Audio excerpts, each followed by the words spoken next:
রবিবার মানেই আমাদের দুইজনের অফ ডে, আর অফ ডে মানেই একটু ঘোরাঘুরি। আর ঘোরাঘুরি করতে গেলে অবশ্যই একটু মনের মতো সাজগোজ দিয়ে বের হতে হয়। আর শাড়িতে নারী, এটা তো বাংলায় প্রবাদেই আছে। আর শাড়ি পরতে আমি আর আমার বেআইন দুইজনেই ভালোবাসি, তাই আজকে আমরা ভাবলাম যে শাড়ি পরেই দুইজনে মিলে ঘুরে আসি, কারণ এখন পর্যন্ত আমরা শাড়ি পরে একসাথে বাইরে কোথাও ঘুরতে যাইনি। আজকে আমরা কোথায় যাচ্ছি এবং কেন যাচ্ছি এবং কি কি মজা করেছি সবটাই আপনাদের সাথে শেয়ার করব। সম্পূর্ণ ভিডিওটা একটু ধৈর্য সহকারে শেষ পর্যন্ত দেখতে থাকেন। আসসালামু আলাইকুম এন্ড হ্যালো এভরিওয়ান, সবাই কেমন আছেন? আশা করি আলহামদুলিল্লাহ ভালো আছেন। আপনাদের দোয়া আলহামদুলিল্লাহ আমিও অনেক ভালো আছি। ভালো না থেকে বা কোথায় যাব, আপনাদের এত ভালোবাসা পাচ্ছি, ভালো তো থাকতেই হবে। কিন্তু আপনাদের ভালোবাসা পাওয়ার পর আমার যে পরিমাণ ভিডিও আপলোড দেওয়া উচিত আমি সেই পরিমাণ ভিডিও আপলোড দিতে পারতেছি না, ব্যস্ততার লাইফ কাটতেছে, তার জন্য খুবই দুঃখিত। না, আমি নাকি শুনলাম তোমার বর্তমানে অনেক টাকার প্রয়োজন। জি, সো আমি তোমাকে একটা ভালো সলিউশন দিতে পারি। কি সলিউশন? যে পরিমাণে গরম পড়ছে, তুমি লেবু কিনে নিয়ে লেবুর শরবত রাস্তার পাশে বিক্রি করা শুরু করে দাও, দেখো 2 দিনে বড়লোক হয়ে যাবো। দেন আমাকে নিয়ে ঘুরতে যাও। আসলে এটা সত্যি কথা, এখন যে গরম, কারণ এই গরমে বর্তমানে সব থেকে ধনী লোক কারা জানো? যারা শরবত বিক্রি করেছে। এদের মতো বড় লোক মনে হয় কোথাও নেই। তো তুমি আইডিয়াটা কিন্তু কাজে লাগাইতে পারো। আর যেহেতু আমি পরামর্শ দিছি, আমাকে পরামর্শ দিতেও দিও। ওকে, আমি যদি পারি, যদি মানে ওরকমভাবে লাভবান হই, তাহলে তোমাকে আজকে থেকে তাহলে শুরু করো কর্নারে। ওকে।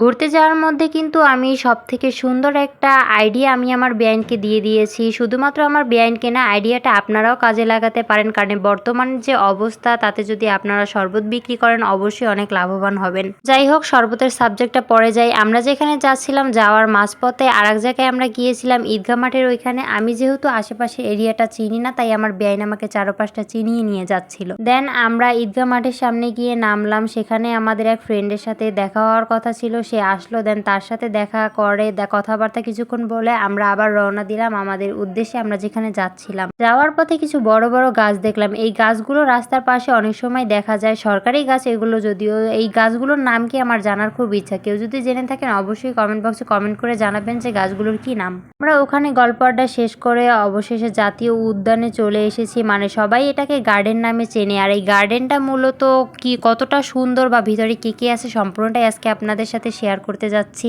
আর সব থেকে কষ্টের কাহিনী হলো, শাড়ি পরে ঘুরতে বের হয়েছি। শাড়ি পরে ঘুরতে ভালো লাগে, কিন্তু রিক্সায় ওঠানামা একটা বড় কষ্টকর জিনিস। যারা শাড়ি পরে এরকম স্ট্রাগল করেছেন তারা খুব ভালো করেই জানেন। গার্ডেনে ঢুকতে হলে আপনাকে অবশ্যই টিকিট কিনে নিতে হবে। টিকিট ছাড়া কিন্তু আপনাকে ভিতরে প্রবেশ করতে দিবে না। তার সাথে সাথেই টিকিট কিনে নিয়েছিলাম। টিকিট কিনে নিয়ে ভিতরে ঢুকে পড়েছিলাম। আমরা দুইজন ছিলাম তাই 2টা টিকিট নিয়েছিলাম। আর দ্রুত যাওয়ার একমাত্র কারণ, আমাদের যেতে যেতে অনেক বিকেল হয়ে গিয়েছিল, কারণ সম্পূর্ণটা এরিয়া ঘুরতেও আমাদের অনেক টাইম লাগবে। কারণ সন্ধ্যা হয়ে গেলে এর ভিতরে আমরা কোনো কিছুই ভালোভাবে দেখতে পারবো না, ছবিও তুলতে পারবো না। আর ভিতরে দেখছেন সব ধরনের গাছ আছে, ফলের গাছ বলেন, ঔষধি গাছ বলেন, ফুল গাছ বলেন, সব ধরনের গাছ দেখা যাবে।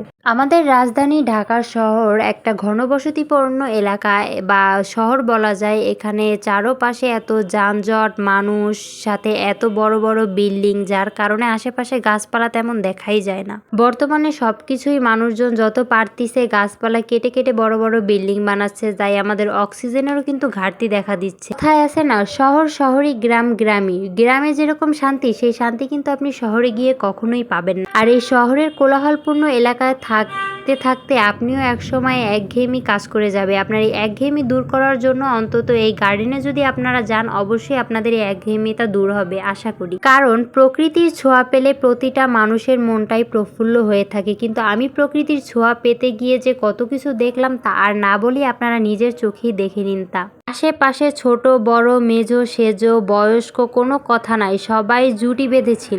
কিছু বলো। আমার আর কিছু বলা নাই, আমি এখন শিহরিত হতে হতে ভাবলাম গাছের ডালে বসে কয়েকটা ছবি তুলি, কিন্তু গাছের ডালে যেই বসতে গেলাম দেখি আমি নিজেই এখান থেকে পড়ে যাচ্ছিলাম। মানে গাছের ডালটা যতটা শক্ত ভাবছিলাম বা মজবুত ভাবছিলাম অতটাও শক্ত ছিল না। এখানে যাওয়ার পর ফুল পরিবেশটা মনে হচ্ছিল যে আমি আমার গ্রামের বাড়িতে বেড়াতে এসেছি এবং গ্রামের বাড়ির ফুল ফিলটাই এখানে পাচ্ছিলাম। বাড়িতে কাঠ খরচ যদি কারো অভাব থাকে আমার কাছ থেকে এসে নিয়ে যেতে পারো। এটা হাতে করে নিয়ে যাও। না, এখানে কাঠের অভাব নেই, বড় বড় গাছ আছে, বড় বড় কাঠ আছে, আরো অনেক কিছু আছে। এটা হাত শেষ পর্যন্ত গরম। খেয়ে ফেলে। তোমরা কি করলা জীবনে? আপা কোথায় আসছেন? ওই ভাষা হারিয়ে ফেলেছি আমি, কোথায় এসেছি। আমার হচ্ছে ওই যে ওই ফুলগুলা দেখলে ইয়া মনে হয় যে হ্যাঁ যাই মনে হোক, আপনি ক্যামেরাটা ঘুরেন, আমি কিছু বলি। এসেছিলাম বনবিলাসে বড় জঙ্গল দেখতে, কিন্তু বন জঙ্গলের সাথে আর অনেক কিছু ফ্রি পেয়েছি, যা আপনারা একটু একটু করে অবশেষে দেখতে পেরেছেন। যাই হোক, আর কিছু না বলি, আশেপাশে ক্যামেরা ঘুরে এলে এবার পিটুনি খাবো। আর কিছু সাইড দাও। আপনার কি আরো কিছু বক্তব্য আছে আপা? শুরু থেকে একটা মাত্র ছেলে ডিস্টার্ব করে দিচ্ছে, একটু পর পর দৌড়ে দৌড়ে আর সাইড দেন সাইড দেন সাইড দেন।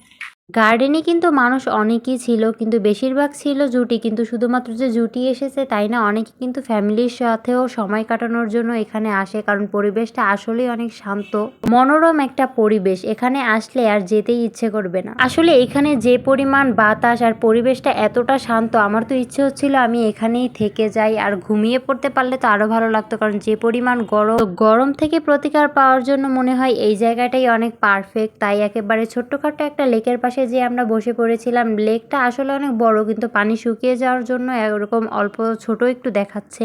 লেকের চারপাশটা কিন্তু খুবই সুন্দর, বিশেষ করে মাঝখানে তো অনেক সুন্দর একটা এরিয়ার সাথে গাছ, আর এত সুন্দর পানির ঢেউ দেখে আমার তো মনে হচ্ছিল এখানে আমি গোসলে নেমে যাই। এখানে যদি হাত ভিজাতে পারতাম বা পাও ভিজাতে পারতাম তাহলে আরো খুব ভালো লাগতো, কিন্তু পানি এতটাই নিচে ছিল যে ওই পর্যন্ত ধরা আমাদের পক্ষে পসিবল ছিল না। আমি না কোনোদিন সরকারি চাকরি করবো না। কেন? আমি না পরীক্ষায় ফেল করছি।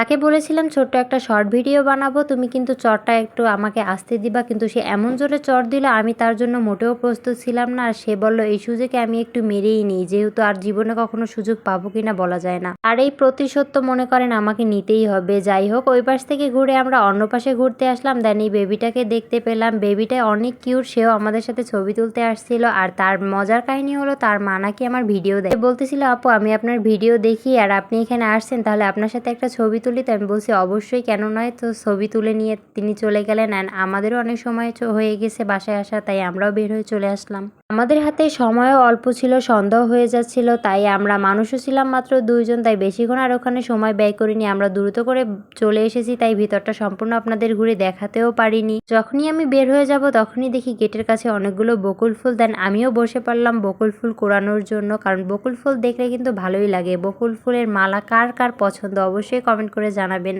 আমরা ওখান থেকে বের হয়ে ফুচকা খাওয়ার জন্য চলে গিয়েছিলাম। বাহিরে বের হয়েছি একটু ঠান্ডা, বা ফুচকা খাবো না তা কি করে হয়, তাহলে তো আমাদের ঘোরাটাই ফুল বৃথা হয়ে যাবে, তাই না?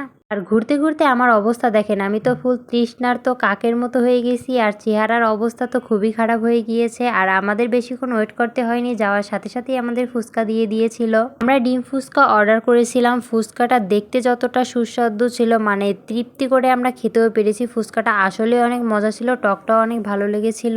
আমার কাছে ফুচকা যতই ভালো লাগুক না কেন, আমি 1 প্লেটের বেশি খেতে পারি না। কিন্তু আমাদের পিছনের টেবিলে যে আপুটা ছিল তারকে দেখলাম যে সে নিজে 1 প্লেট আমাদের সাথে খাইতে খাইতে আবার আর 1 প্লেট অর্ডার দিয়ে খেয়ে ফেলেছে। যাই হোক, রুচি থাকা ভালো, মানুষের দোয়া করি আপু আপনি আরও বেশি করে খেতে পারেন যেন।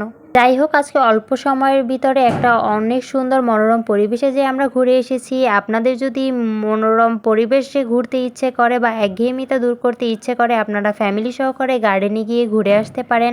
আশা করি জায়গাটা আপনাদের সকলেরই ভালো লাগবে। আজকের ভিডিওটা এই পর্যন্তই ছিল। আর আজকের ভিডিওটা শেষ পর্যন্ত কে কে দেখেছেন তা অবশ্যই কমেন্ট করে জানাবেন। আর শেষ পর্যন্ত যারা যারা ভিডিওটা দেখেছেন তাদের জন্য অনেক বড় একটা সারপ্রাইজ রয়েছে। শুধুমাত্র তারাই কমেন্ট করে ইনবক্স করবেন যারা আজকের সম্পূর্ণ ভিডিওটা দেখেছেন, কারণ তাদের জন্য অনেক সুন্দর একটা সারপ্রাইজ রয়েছে। আর ভিডিওটা কেমন লাগলো অবশ্যই কমেন্ট করে জানাবেন। সবাই ভালো থাকবেন, সুস্থ থাকবেন। আল্লাহ হাফেজ।